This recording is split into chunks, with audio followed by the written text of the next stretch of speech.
Jamaah Idul Adha yang dimuliakan Allah Subhanahu wa taala.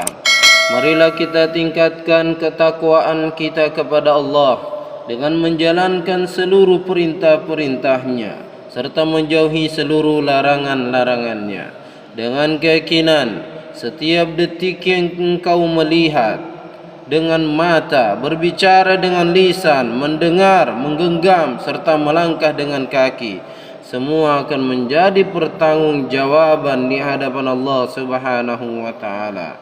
Jamaah Idul Adha yang dimuliakan Allah, hari raya Idul Adha disebut dengan Aid karena dia bermakna hari raya. Disebut dia dengan Aid karena dia pernah datang di tahun lalu, kemudian dia datang kembali di tahun ini. Namun tak ada jaminan dia akan datang di tahun depan. Mungkin dia datang, tetapi jiwa ini sudah tak berada di dalam masjid ini. Maka anggaplah ini adalah khutbah Idul Adha terakhir yang kita dengar. Yang selepas ini tak ada lagi khutbah yang akan kita temui. Jamaah Idul Adha yang dimuliakan Allah Subhanahu wa taala, saat ini seluruh penjuru kaum muslimin dan muslimat bergembira, berbahagia. Namun terkadang ada di sebagian mereka bercampur rasa sedih, gundah gulana, menangis dikarenakan mereka diingatkan akan jasa kedua orang tuanya, saudara dan saudarinya. Pada tahun lalu mereka hadir bersama di dalam masjid ini. Ternyata di tahun ini mereka sudah tak lagi bersama. Sebagian dari keluarga mereka sudah mendahului menuju ke alam baqo. Di tahun lalu ada di antara kita yang ia datang ke tempat masjid ini bersama dengan anaknya. Namun boleh jadi di tahun ini anaknya sudah mendahuluinya menghadap kehadirat Allah Subhanahu wa taala. Ada di antara suami yang pada tahun lalu ia datang bersama istrinya di dalam masjid ini. Namun di tahun ini dia sudah tak bersama dengan istrinya karena istrinya sudah dipanggil menghadap ke rahmatnya Allah Subhanahu wa taala. Atau sebaliknya, ada istri yang datang ke dalam masjid ini yang di tahun lalu ia bersama dengan suaminya, namun di tahun ini dia datang dengan sendirinya dikarenakan suaminya sudah menghadap kehadirat Allah Subhanahu wa taala.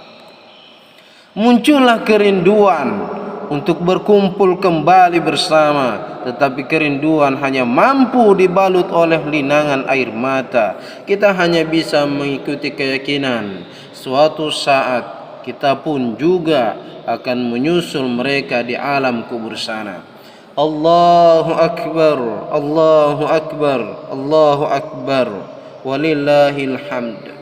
Jamaah Idul Adha yang dimuliakan Allah Subhanahu wa taala, di penghujung tahun Hijriah ada dua ibadah yang dimuliakan oleh Allah Subhanahu wa taala. Yang pertama ibadah haji dan yang kedua ibadah kurban. Dikisahkan di dalam kitab Al-Bidayah wan Nihayah juz 1 halaman 357. Setelah Nabiullah Ibrahim alaihissalam berikhtiar dan berdoa selama 80 tahun lamanya agar dikaruniai seorang anak, pada akhirnya Allah Subhanahu wa taala mengaruniai kepadanya seorang putranya yang bernama Ismail alaihissalam. Dikisahkan ketika Nabiullah Ismail berada dalam masa kasih sayangnya, berada dalam masa berumur balita, Nabiullah Ibrahim alaihissalam diperintahkan untuk membawa serta meninggalkan anak beserta istrinya Siti Hajar di kota Hijaz, tempat yang tak seorang pun tinggal di sana, tempat yang berupa padang pasir yang tandus, tempat yang ketika di siang hari panasnya matahari dapat mengupas kulit, yang ketika malam hari dinginnya dapat membuat orang menderita kedinginan. Bagaimana mungkin istri yang sudah tua renta beserta balita yang baru dilahirkan itu ditinggalkan guna mendapat ujian dari Allah Subhanahu wa taala. Sesaat Nabiullah Ibrahim ingin pergi, sudah mulai menjauh, Siti Hajar menangis mengejar dan memegang baju suaminya Nabiullah Ibrahim alaihissalam. Sambil bercucuran air mata beliau berkata, "Wahai Ibrahim, engkau hendak pergi kemana? Apakah engkau tega meninggalkan kami di sini? Aku yang sudah tua renta, sementara anak kita masih berusia balita yang baru dilahirkan." Berkali-kali Siti Hajar bertanya, namun tak ada jawaban dari suaminya. Akhirnya Siti Hajar bertanya, "Apakah semua ini perintah Allah? Apakah semua ini kehendak dari Allah? Jika begitu, Allah pasti tidak akan menelantarkan kami." Hadirin jamaah Idul Adha yang dimuliakan Allah Subhanahu wa taala. Hari berlalu, hari berganti, musim pun berubah. Matahari yang panas mengupas kulit dua insan yang tak berdaya itu. Air susu mengering, habis. Bekal yang dititipkan Ibrahim habis. Anak bayi itu kehausan. Hingga di kian panasnya matahari yang mengupas kulit itu, Ismail yang kehausan memperlihatkan tanda-tanda kematian. Maka beranjaklah Siti Hajar menuju Bukit Sofa guna mencari air. Lalu ia berlari ke Bukit Marwah guna mencari air. Berlari sebanyak 7 kali ia berlari. Lalu dengan sisa tenaganya ia menghampiri anaknya Ismail. Sayup-sayup dari bibir kecil Nabiullah Ismail bergetar. Siti Hajar hanya mampu menangis dan berkata, "Anakku masih hidup, anakku masih hidup, anakku masih hidup." Bergetar arsy-Nya Allah Subhanahu wa taala. Bergetar arsy-Nya Allah Subhanahu wa taala. Keajaiban Allah Subhanahu wa taala tiba. Memancarlah air Zam-Zam dari tumit kaki Nabiullah Ismail alaihi salam. Jamaah Idul Adha yang dimuliakan Allah Subhanahu wa taala. Apa hikmah yang terkandung di dalam pelajaran Siti Hajar sebagai seorang ibu? Siti Hajar adalah sosok ibu yang sempurna. Oleh karenanya, kita yang masih memiliki ibu, ingatlah perjuangannya. 9 bulan 10 hari mengandung bertaruh nyawa untuk satu kehidupan. Seandainya laki-laki lebih hebat, lebih kuat, tentu tugas melahirkan yang penuh pertaruhan nyawa itu akan dibebankan kepada laki-laki, tetapi tetap dibebankan kepada wanita.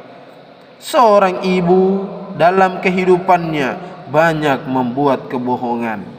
Di saat makan, jika makanan kurang dan sedikit, ia akan berikan kepada anak-anaknya serta berkata, "Cepatlah makan wahai anak-anakku, cepat habiskan makanan itu, jangan kau sisakan sedikit pun. Ibu tidak lapar, habiskan makanan itu." Di saat ibu mengalami sakit yang keras, sempat ibu berkata kepada anak-anaknya, "Wahai anak-anakku, jangan engkau khawatir. Ibu tidak sakit, ibu sehat, ibu tidak mengalami sakit. Maka janganlah engkau meneteskan air matamu melihat sakit yang dialami oleh ibu." Hadirin jamaah Idul Adha yang dimuliakan Allah Subhanahu wa taala. Pahamilah kehidupan seorang ibu. Dialah sosok yang tak peduli seberapa laparnya dirinya. Dialah sosok yang tak peduli seberapa sakitnya fisiknya. Seberat apapun masalah ibu hadapi, tidak ada halangan kasih sayang ibu kepada seluruh anak-anaknya. Imam Syafi'i rahimahullah pernah berkata, seorang ibu mampu dan kuasa menghidupi 10 orang anak namun 10 orang anak belum tentu mampu menghidupi seorang ibu yang sudah tua renta. Imam Syafi'i rahimahullah pernah berkata, seorang ibu mampu dan kuasa menghidupi 10 orang anak, namun 10 orang anak belum tentu mampu menghidupi seorang ibu yang sudah tua renta. Jamaahirul anna yang dimuliakan Allah subhanahu wa ta'ala.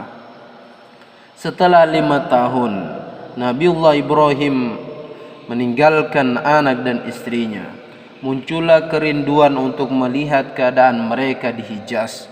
Alangkah bahagianya Nabiullah Ibrahim alaihissalam melihat anak dan istrinya dalam lindungan Allah.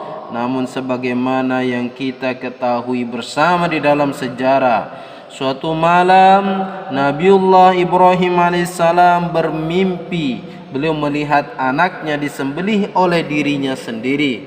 Lalu ketika bangun beliau menyampaikan anak sematawayangnya Ismail alaihissalam sebagaimana yang Allah subhanahu wa ta'ala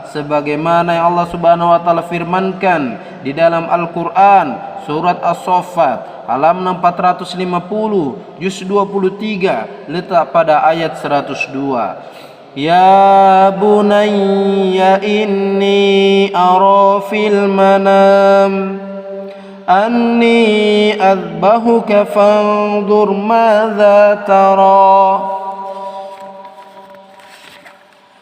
Wahai anakku, saya melihat dalam mimpiku saya diperintah oleh Allah subhanahu wa ta'ala untuk menyembelihmu. Bagaimana pendapatmu? Ya abati fa'al ma tu'mar.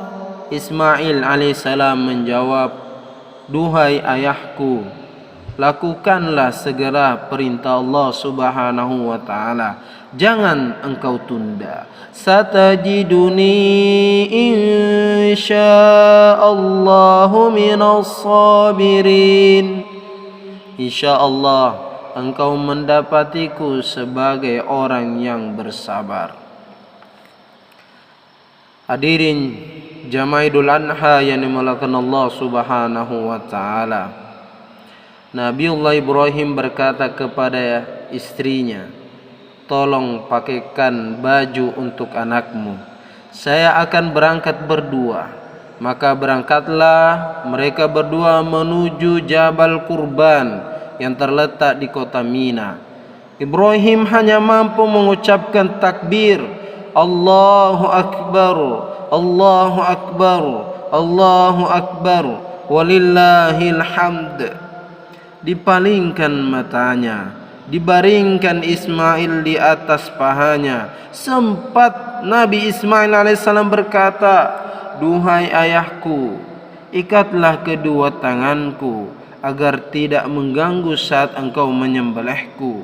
Duhai ayahku, jangan tatap wajahku sehingga timbul sifat kasihanmu kepadaku dan tak jadi untuk menyembelih leherku. Duhai ayahku, jangan sampai sepeninggalanku ada anak-anak seumuranku mendatangi ibuku. Aku tak ingin, aku tak kuasa, aku tak ingin ia bersedih.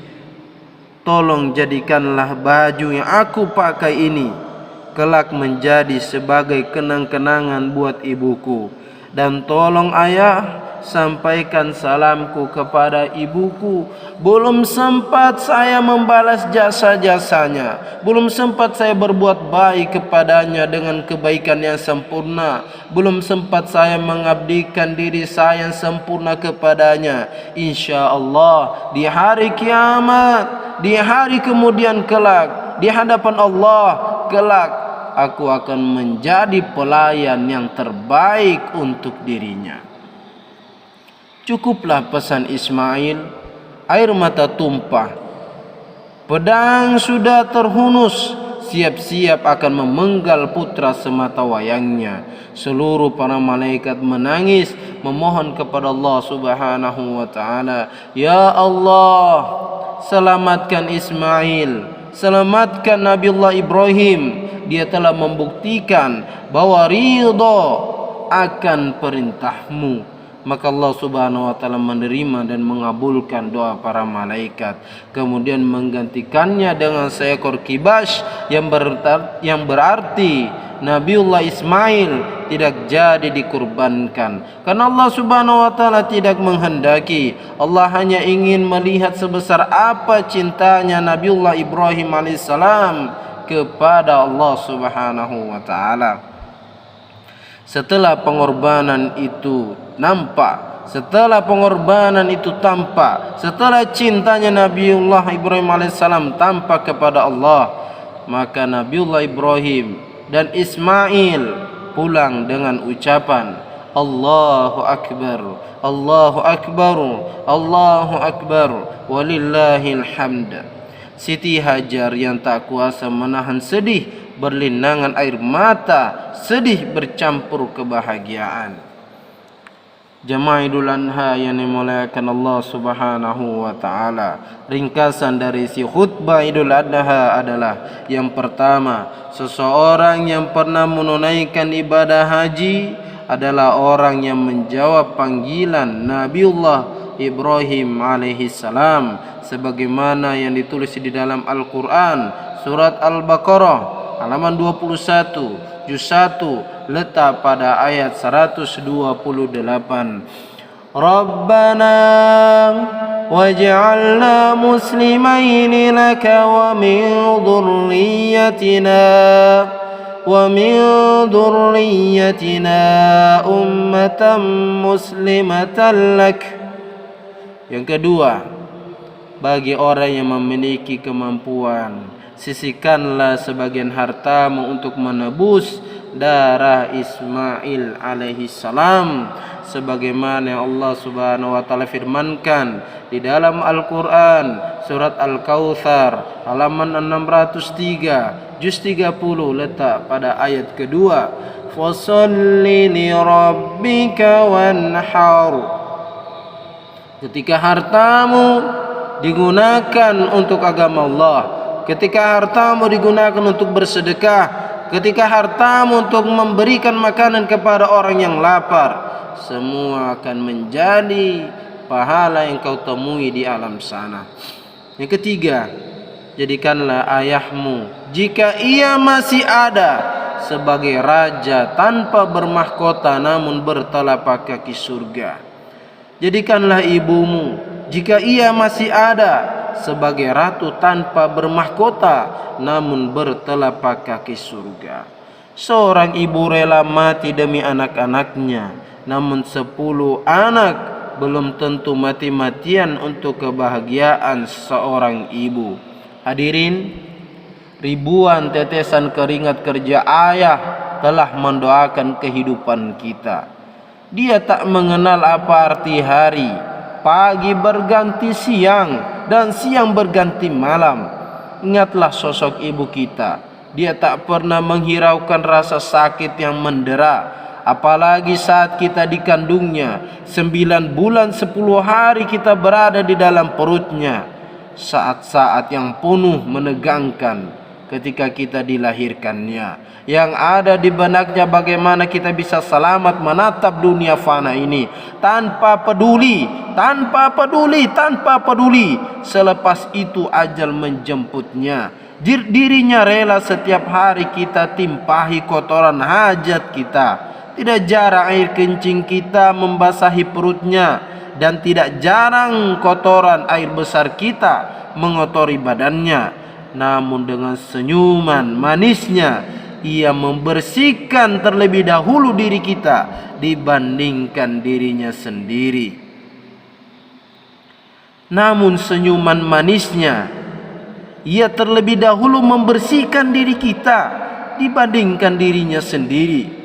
Di saat ini, di zaman ini kita bernafas, sadarilah semua takkan tercapai tanpa kehadiran ayah dan ibu kita. Sanggupkah engkau membersihkan kotorannya di saat ia tua renta dan tak berdaya? Malah mungkin kata kasar dan hinaan kita keluarkan kepada mereka. Hadirin jamaah Idul Adha yang dimuliakan Allah, sadarilah hidup mereka habis untuk kebahagiaan kehidupan kita. senang, sedih mereka, semua ditumpahkan untuk kita.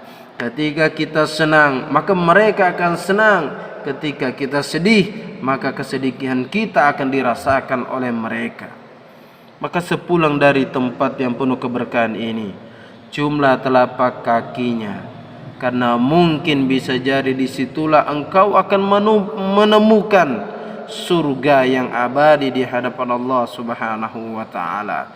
Adapun kedua orang tuanya yang sudah mendahuluinya, haturkanlah sedekah, infak jariyah, baik berupa hadiah maupun doa. Semua akan menjadi cahaya almarhum dan almarhumah di hadapan Allah Subhanahu wa taala.